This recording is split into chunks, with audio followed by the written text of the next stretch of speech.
Hey there, welcome back. Today's video is going to be a review of some foundations that I've been testing out recently. And I wanted to give you my thoughts on them rather than kind of doing a blog post where I'm like swatching stuff and that sort of thing. You can see the swatches on the blog of the foundations, but I figured I'd give like a video review of these four that I've been testing. So the four that I've been testing are the IT Cosmetics CC Cream. This is actually, I've only been testing it for a few days, like 3 or 4 days actually. But I had such strong thoughts about it that I had to include it. The Makeup Forever High Definition Foundation. Surprisingly, I've never tried it before, so decided to review it. The CoverGirl Ready Set Gorgeous Foundation. And the Zelens, how do you say it? Zelens. Youth Glow Foundation from his new makeup line that he just launched, which is exciting. He's really known for his skincare, but I was able to, they sent me some products from the makeup line to try and I was so excited. So let's get started first with the Makeup Forever High Definition Foundation. I have it in the shade N115. So really enjoyed using this foundation. It gives like that very high definition kind of flawless finish. However, I did find that I needed to use this when I was having a really good skin day.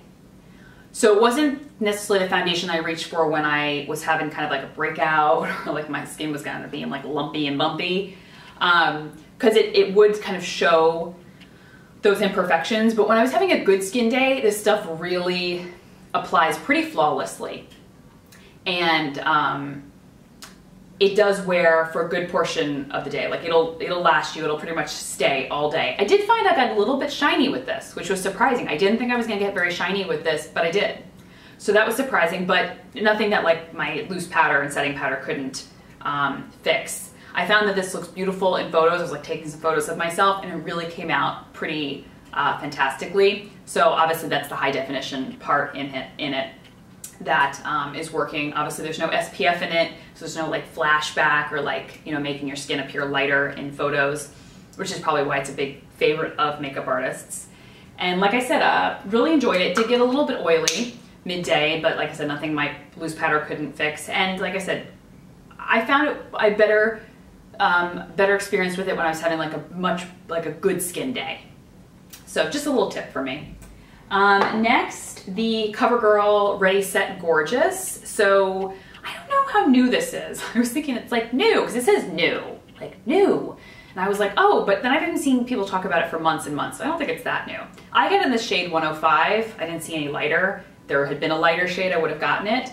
It was a little dark, but okay. The color, I mean, drugstore colors are still kind of, you know, hit or miss. I think some brands do it really well, or some foundation formulations really do it well, and some are okay. The color for me was a little, you know, off. It was a little too pinky, but that's okay. Nothing I couldn't work with. But I loved the formulation. It's really thick. It's definitely quite thick. It's going to give you a significant coverage. Really velvety. That's what I found it to be. It was very velvety, dried down to a beautiful natural matte finish. It's oil-free and, you know, really, like it says here, lasts all day. It did last pretty much all day for me. I did find that. I still got oily with this, so it's something to note. It does, you know, start off with that gorgeous velvety matte finish. And then, you know, midday I was really starting to come through with some shine, which was okay. Not, you know, like I said, nothing I can't handle with some of my favorite loose powders. But overall, really was impressed by this stuff. Like, it's been, you know, I've been using it regularly, and I haven't bought a drugstore foundation in a while. Have to be honest. You know, I tend to kind of gravitate towards, you know, department store brands or luxury brands or whatnot. But I've been hearing so much about this, so I was like, I gotta try it. So really glad I did. And if you guys have any other drugstore foundations that you really love, I know people have, you know, recommended different ones here and there, but I'd love to know what you guys think. Let me know in the comments below some of your favorite drugstore foundations, because, well, I loved this one. I also loved the L'Oreal Magic BB cream as well that I tried. Really loved that as well. So excited that I finally kind of pulled the trigger and bought that. Next is the Zelens Youth Glow Foundation. So this is one of those skincare infused foundations. There's this one, the Youth Glow, and then there's like an age defying or one of those, I believe. Two different foundations. I was a little hesitant when I saw glow because I'm always like, glow, shiny, greasy, ugh. Anytime I see any glowy foundations, I'm always like, not for the oily skin gals. But I decided to like put that aside and try this anyway. Well, so first of all, the way it applies is the same, when I experienced applying it, it was the same experience I had with other type of skincare based foundation. So like the Paracone No Makeup, while that is really sheer, this definitely gives some coverage, but the similarity is that the formula almost fuses to your skin. That's the only way I can describe it. Like most foundation, typical makeup foundations, like no matter how much I buff it in or how flawless it looks, like I can still see it on my skin. I can get it really buffed in so that it looks, you know, nice to the, you know, outside person talking to me. I don't look like I'm wearing like a, you know, a mask. But there is something about these skincare based foundations that really, they apply very differently, especially this one. Like I said, it almost fused with my skin, and it was able to cover and give me beautiful coverage, but it looked literally like my skin just all of a sudden became perfect. It was really hard to describe, but it's stunning. I have it in the shade Porcelain, obviously. But it was very glowy. That being said, it wasn't a glow that bothered me, which I was really surprised about. I thought I was going to really dislike the glowiness, but surprisingly, I really enjoyed it.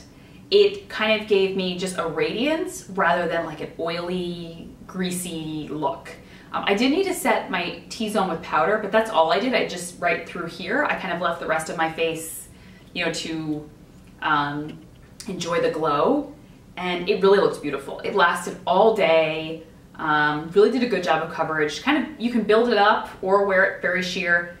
Really excited that they sent this to me in order, because I don't think I would have ever, you know, I definitely heard more about a skincare line, and I, you know, was interested in trying the makeup line, but I don't know whether I would have picked up the foundation. And now I can't stop wearing it. So yay. So if you haven't tried it, I would highly recommend like grabbing a sample. I think they sell it at Barney's. And I don't know if that's the only place in the US so far that I've seen it. Hopefully Space NK will pick it up soon.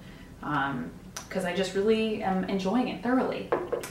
And okay, finally is the IT Cosmetics CC Cream. So I got a lot of feedback from you guys when I posted this on my Instagram that I was testing it out. I have it in the shade Fair. And it got like tons of comments when I said that I was testing it. And it was really surprising because it was the, you know, feedback was like all over the place. So some people swore by it, loved it. Some people didn't like the SPF factor. It was too intense for them. The color range was off. They found that it didn't stay on their skin. Some, you know, found that it's the only thing that they can use. So I was really intrigued to try it, to say the least, because I was like, well, it's got so much controversy, so to speak. And I loved it. Really, truly loved it. This stuff is pretty bulletproof, meaning that it goes on my skin and it does not move. It was really like locked and loaded. Nothing's getting through that, which was wonderful. And it's full coverage. Yep. It really gives you like that full coverage finish. You can sheer it out. I believe you can sheer any foundation out. That's why I tend to like fuller coverage or medium coverage foundations, because it's hard to build up like a really sheer foundation, but it's easy to sheer out a full coverage foundation. Okay, so first of all, when I applied it in the morning, it dried down to a rather natural matte finish for me, which I really liked. And then, but the true test for me is how is that going to be in, you know, a few hours. So by noon, I like headed back into the bathroom at work. People probably think like this girl is so narcissistic. Like I'll be in the bathroom like checking out myself in the mirror on my like compact at my desk. They're like, this girl is so obsessed with herself. Now I'm really just testing out makeup. And I looked in the mirror and I was like, whoa. It was as if I had just applied the foundation. Like, there was no difference. It still looked matte, it still looked like velvety and flawless. It was pretty amazing. And then by like 4:30, I like popped back in the bathroom again, same thing. Just shocking to me. So, like I said, but I've only been trying it for a few days. Full disclosure, I wanted to let you guys know that so you don't think I've been testing it out for months and months. And, you know, so it may change. A lot of my foundations do, I will say that. Like, I will start using a foundation, I will love it. And all of a sudden one day it just goes all rogue on me and doesn't work anymore, which is such a bummer. I think sometimes it's just my skin, maybe the formula, maybe I had the formula too long, who knows? But it does happen. But as of right now, first impressions are fantastic. So highly recommend this. The color is really pale and really yellow. I will say that though. Very sallow. Like when I put it on, I was like, whoa. So I needed to like warm it up with like some bronzer and like my Hourglass ambient lighting palette, which I love, to kind of warm up my cheeks and like right around my forehead and stuff. And that totally made the difference. Unless the formula is too dark for me, I can pretty much work with anything that's like in the vicinity of my skin tone. Just because I have such a hard time finding anything that's like exactly my skin tone or something that's light enough for me. I think that, like I said before, I think the two ends of the spectrum need a lot of work from the cosmetic company. So whether it's like finding foundations that go dark enough or foundations that go light enough, like those two ends of the spectrum are still really wonky for most brands. It's like that middle range that like everybody's winning. And I'm always like, good for you guys, but the rest of us are really struggling. So, I mean, I can make any kind of color work, whether it's too yellow, too pink. I kind of like a more of a neutral undertone base, but I very rarely find something like that. So those are my reviews of all 4 foundations I've been testing out. And that's all I got for today. So I will see you guys soon. Okay, thanks for watching. Bye.